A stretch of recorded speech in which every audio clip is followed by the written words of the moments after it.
ہندوستان میں دلی کی سلطنت کے تیسرے فرمانروا شمس الدین التمش، جنہیں دوسری زبانوں میں التتمش بھی کہا جاتا ہے، بنین کی بغاوت کو کچلنے کے بعد دلی لوٹ آئے ہیں اور اب وہ اپنے اندر بڑھاپا اور کمزوری محسوس کرنے لگے ہیں۔ ایسے میں وہ چاہتے ہیں کہ وہ اپنا جان نشین مقرر کر دیں۔ وہ اپنے بیٹوں پر نظر دوڑاتے ہیں، لیکن کوئی بھی اس قابل نظر نہیں آتا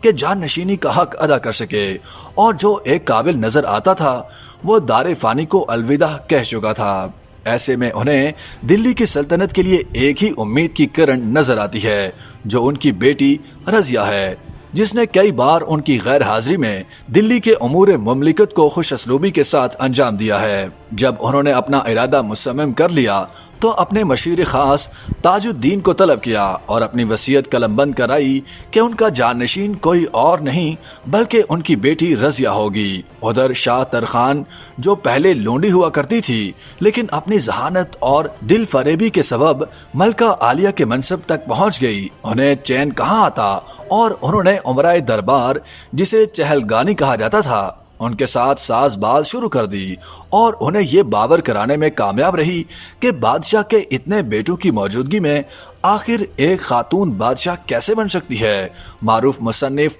رفیق زکریا نے رضیہ سلطان پر ایک تاریخی تصنیف تحریر کی ہے، جس میں انہوں نے اس واقعے کو ڈرامائی انداز میں پیش کیا ہے۔ وزیر اعظم نظام الملک بادشاہ التمش کے سامنے حاضر ہوتے ہیں اور جان نشینی کے مسئلے پر بات کرتے ہیں۔ بادشاہ استفسار کرتے ہیں کہ اس جان نشینی میں کیا خرابی ہے، تو بقول رفیق زکریا نظام الملک رضیہ کے خلاف دلائل پیش کرتے ہیں، لیکن بادشاہ نے تحکمانہ لہجے میں کہا کہ بس اتنا کافی ہے، تم سب پر ہماری خواہش کا احترام لازم ہے۔ رضیہ ہماری آنکھوں کا نور ہے اور ہم یہ چاہتے ہیں کہ نور ساری سلطنت میں پھیل جائے۔ جب بادشاہ کی موت واقع ہو گئی تو پھر ایک بار تخت نشینی کا مسئلہ اٹھ کھڑا ہوا۔ ہر چند کے سب کو معلوم تھا کہ رضیہ ہی وارث ہے، لیکن چہلگانی کے اکثر امراء کے خلاف جانا کسی کی ہمت نہیں تھی۔ پھر کہا جاتا ہے کہ رضیہ نے خود ہی ماحول کو دیکھتے ہوئے رکن الدین کے نام کا اعلان کر دیا اور نہایت خوش اسلوبی سے ایک بڑے مسئلے کو حل کر دیا۔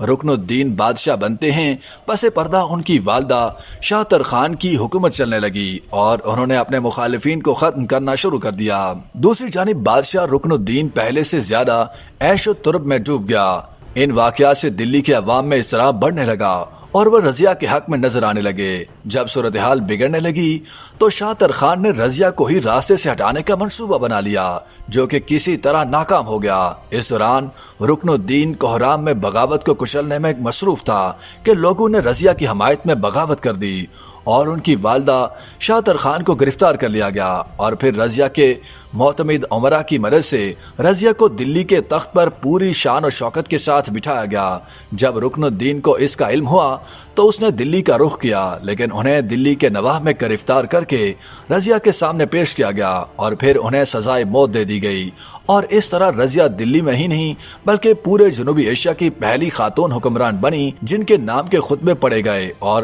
جن کے نام کے سکے جاری ہوئے۔ رضیہ سلطان التونیا کی سرکوبی کے لیے وہاں پہنچی تو ان کے سامنے یاقوت کا قتل کر دیا گیا اور انہیں گرفتار کر لیا گیا، لیکن التونیا کو دلی میں وہ کچھ نہیں ملا جس کی وہ توقع کر رہے تھے، تو وہ مایوس ہو گئے اور انہیں اپنی غلطی کا احساس ہوا اور انہوں نے رضیہ کو شادی کا پیغام بھیجا، جو انہوں نے دلی سلطنت کو دوبارہ حاصل کرنے کی امید میں اسے قبول کر لیا۔ تاہم جب انہوں نے دلی کی جانب کوچ کیا تو دلی کی فوج نے انہیں شکست سے دوچار کیا اور کیتھل بھاگنے پر مجبور کر دیا، جہاں ان کی فوج کے ساتھیوں نے انہیں بے یار و مددگار چھوڑ دیا، اور بعض جگہ کہا جاتا ہے کہ کچھ لوگوں نے رضیہ کے زیورات کے لالچ میں دونوں کو قتل کر ڈالا۔ ان کی موت کے بارے میں کہا جاتا ہے کہ 15 اکتوبر 1240 کو ہوئی تھی، جبکہ شکست 14 اکتوبر کو ہوئی۔ رفیق زکریا لکھتے ہیں کہ موت کے وقت اس کی عمر 30 سال کی بھی نہیں تھی۔ اس کے ساتھ ایک دل نواز شخصیت، ایک خوبصورت ذہانت، ایک گہری دانشمندی،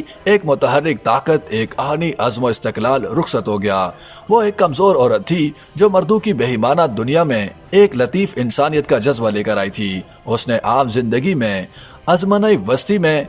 تہذیب کی مشعل روشن کی۔